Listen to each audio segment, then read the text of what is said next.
This story is called Finding Christmas. It's written by Robert Munsch and the illustrations are by Michael Marchenko.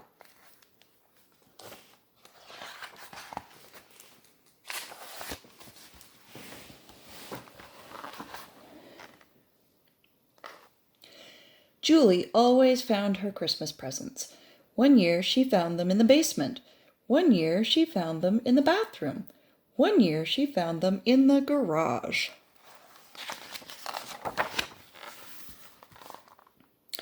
But this Christmas, Julie began to wonder if she was getting any presents from her family at all. She had looked and looked and looked and looked and found nothing. On Christmas Eve, Julie decided to give it one last try. She went down into the basement and pushed her way through spider webs. No presents. She went into the bathroom and pulled out all the towels. No presents.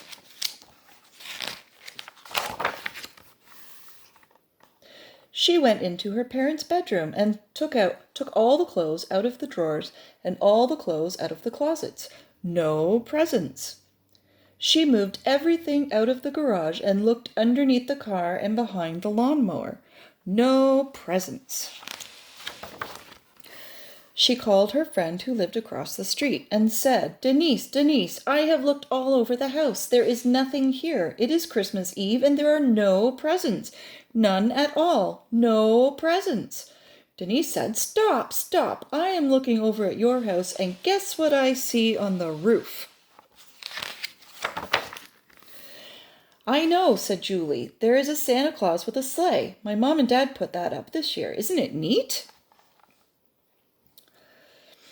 Yes, it is neat, said Denise. And what is in the back of the sleigh on top of your roof? A large box, said Julie. Yes, said Denise. And what do you think is in the box? Of course, said Julie. They hid the presents on the roof. So Julie went to bed early, and then very quietly she climbed up on the roof. She opened the top of the box, and looked in.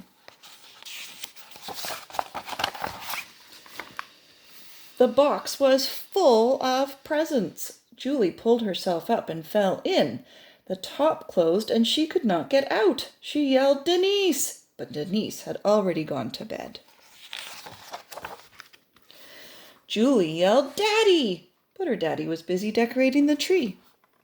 She yelled, Mummy! But her mom was busy wrapping one last Christmas present for her dad. She yelled, Andrew! But her brother was putting out a plate of cookies for Santa. She even yelled, Tia! But her sister had gone to sleep on the couch. There was no way to get out, so Julie decided to take a nap. She lay down in the middle of the presents, wrapped herself in a blanket, and went to sleep.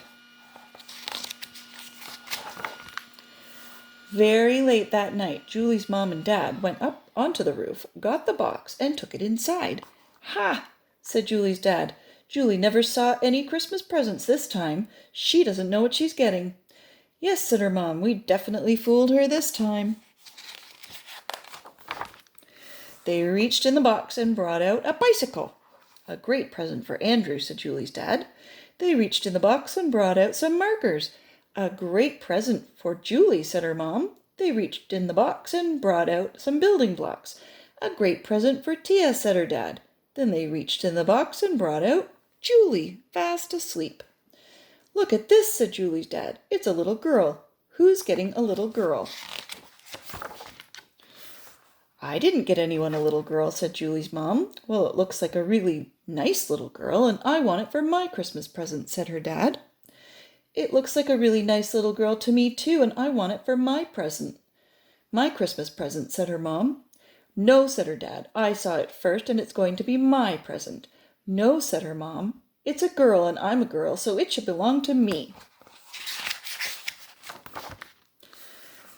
Then Julie woke up. Wait a minute, she said. I belong to you both. Right, said her mom and dad. Then they gave her kisses and hugs and wrapped her up and put her under the Christmas tree with a label that said, To Mummy and Daddy. On Christmas morning, Andrew and Tia found Julie all wrapped up under the tree. So Andrew wrapped himself up and went under the tree, and Tia wrapped herself up and went under the tree. When their parents finally woke up, the kids yelled, "Merry Christmas!" And everyone agreed that it was the best Christmas ever. The end.